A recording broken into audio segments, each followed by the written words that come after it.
오늘도 습관적으로 죄송합니다라는 말을 몇 번이나 하셨나요? 분명 잘못한 게 없는데도 입술 끝에서 미안하다는 말이 먼저 튀어나가지는 않았나요? 우리는 친절이 최고의 미덕이라 배웠지만 현실의 정글은 생각보다 냉혹합니다. 사람들은 당신의 선한 마음을 보기 전에 당신의 말투에서 급을 나눕니다. 심리학적으로 인간은 본능적으로 상대가 나보다 위인지 아래인지를 끊임없이 탐색하죠. 그리고 그 서열을 결정짓는 가장 결정적인 단서가 바로 당신의 평소 말투에 숨어 있습니다. 점심 메뉴 하나를 정하는 사소한 순간에도 그 차이는 극명하게 갈립니다. A라는 사람은 습관적으로 이렇게 말합니다. 전 아무거나 다 좋아요. 편하신 대로 하세요. 이건 배려가 아니라 내 존재감을 지우는 일종의 항복선언과 같습니다. 반면 당당한 존재감을 가진 B는 이렇게 말합니다. 저는 오늘 일식이 당기는데 다른 분들은 어떠세요? 자신의 욕구를 명확히 드러내면서도 상대를 존중하는 이 한마디가 건강한 경계선을 만듭니다. 이 한 끗 차이가 당신을 귀한 사람으로 만들지 아니면 만만한 도어매트로 만들지를 결정합니다. 심리학에는 프레임 효과라는 개념이 있습니다. 내가 나를 어떤 틀에 가두느냐에 따라 타인이 나를 대하는 방식이 완전히 달라진다는 뜻이죠.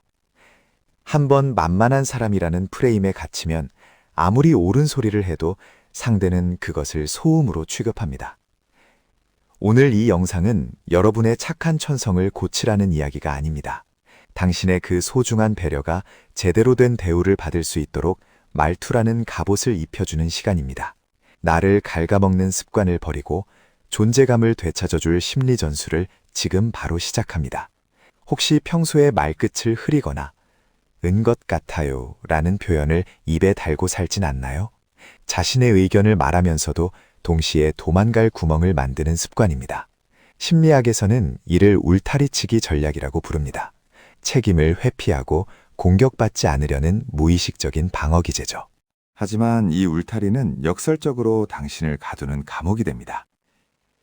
회의 시간에 이 아이디어가 좋을 것 같기도 한데 잘 모르겠네요 라고 말하는 순간 동료들은 본능적으로 느낍니다. 아, 이 사람은 자기 확신이 없구나. 내가 주도해도 되겠네. 더 심각한 건 미안하지 않은 상황에서도 습관적으로 나오는 사과입니다. 카페에서 주문한 메뉴가 잘못 나왔을 때 여러분은 어떻게 하시나요? 죄송한데 음료가 잘못 나온 것 같아서요. 잘못은 점원이 했는데 사과는 내가 하고 있는 기묘한 상황입니다. 습관적인 죄송합니다는 상대에게 나를 함부로 대해도 된다는 무언의 허락을 주는 것과 같습니다. 반면 단단한 사람들은 사실과 요구를 명확히 분리합니다.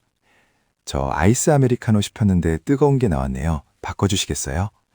감정을 빼고 상황만 전달하는 것만으로도 분위기는 반전됩니다. 심리학자 엘버트 메라비언은 말했습니다. 메시지의 전달력에서 언어 자체의 비중은 단 7%뿐이라고요. 나머지는 당신의 표정과 눈빛, 그리고 확신에 찬 어조에서 결정됩니다. 고개를 숙이고 시선을 피하며 작게 웅얼거리는 말투는 아무리 훌륭한 논리라도 만만한 농담으로 전락시킵니다. 반대로 짧고 명확하게 마침표를 찍는 말투는 힘을 가집니다. 심리학에는 스포트라이트 효과라는 말이 있습니다. 내가 실수하면 모두가 나를 비웃을 것이라는 과도한 불안감이죠. 하지만 현실에서 사람들은 생각보다 당신에게 관심이 없습니다. 그 불안을 감추려 저자세를 취하는 순간 진짜 문제가 시작됩니다. 당신의 불안은 말투를 타고 상대에게 전달되고 결국 그것이 당신을 만만하게 보는 근거가 되어 돌아옵니다. 우리는 흔히 거절하면 관계가 나빠질까 봐 동료의 무리한 부탁을 억지로 들어주며 짓는 미소는 상대방에게 고마움이 아니라 이용하기 쉽다는 확신을 줍니다. 이를 심리학에서는 간헐적 강화라고 합니다. 어쩌다 한 번 들어주는 호의가 상대의 머릿속에는 당신을 언제든 부려먹어도 되는 사람으로 각인시키는 것이죠. 우리가 말투를 바꾸지 못하는 근본적인 원인은 무엇일까요? 심리학자 카렌 구바이는 인간의 관계 지향성을 세 가지로 분류했습니다. 타인에게 다가가는 형, 타인과 맞서는 형, 그리고 타인으로부터 멀어지는 형입니다. 만만해 보이는 말투를 가진 이들은 주로 타인에게 다가가는 형에 속합니다. 사랑받고 싶고 버림받고 싶지 않다는 불안감이 무의식 중에 깔려 있는 것이죠. 하지만 역설적이게도 모두에게 사랑받으려는 노력은 누구에게도 존중받지 못하는 결과를 낳습니다. 사회심리학의 후광 효과를 떠올려 보십시오. 하나의 긍정적인 특성이 그 사람 전체의 인상을 결정짓듯 말투에서 느껴지는 단단함은 그 사람의 지능과 전문성까지 높게 평가하게 만듭니다.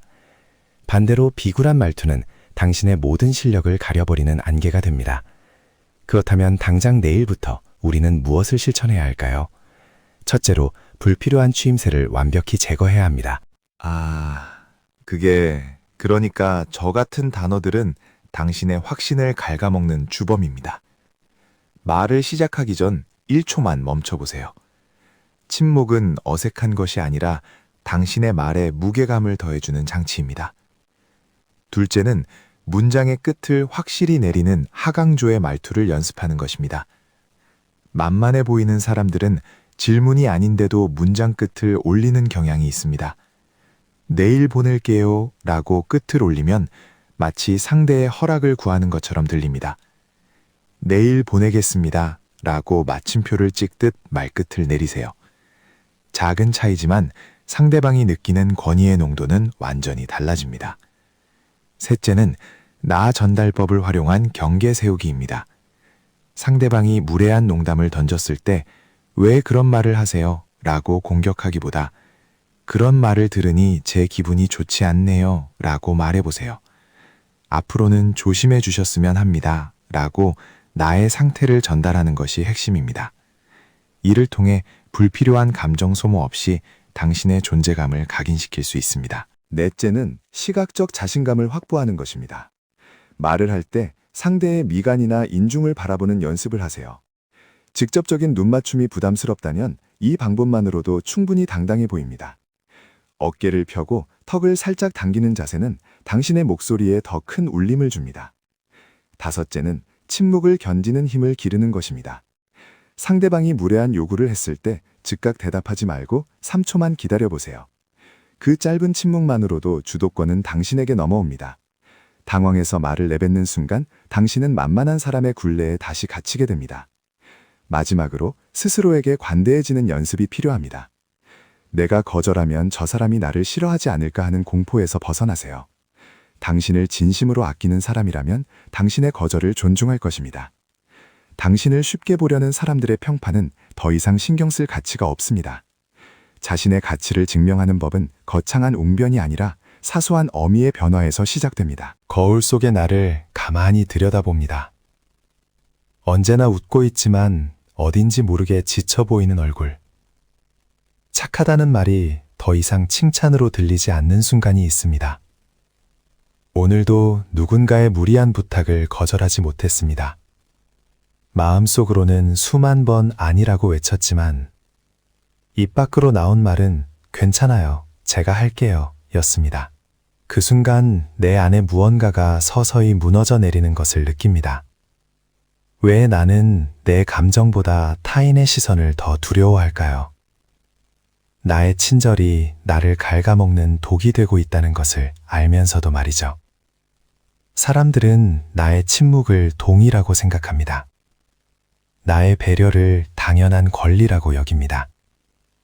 정작 내가 힘들 때 내 곁을 지켜주는 사람은 아무도 없었습니다. 이제는 인정해야 합니다. 모두에게 좋은 사람이 되려는 욕심이 나를 만만한 사람으로 만들었다는 것을. 나를 지키지 못하는 배려는 그저 비겁함일 뿐이라는 것을. 말투를 바꾸는 것은 단순히 기술을 배우는 것이 아닙니다. 내 안에 잠들어 있던 자존감을 깨우는 과정입니다. 나를 소중히 여기지 않는 사람들에게 단호하게 선을 긋는 용기입니다. 처음에는 어색하고 두려울 것입니다. 거절 한마디에 심장이 쿵쾅거릴지도 모릅니다.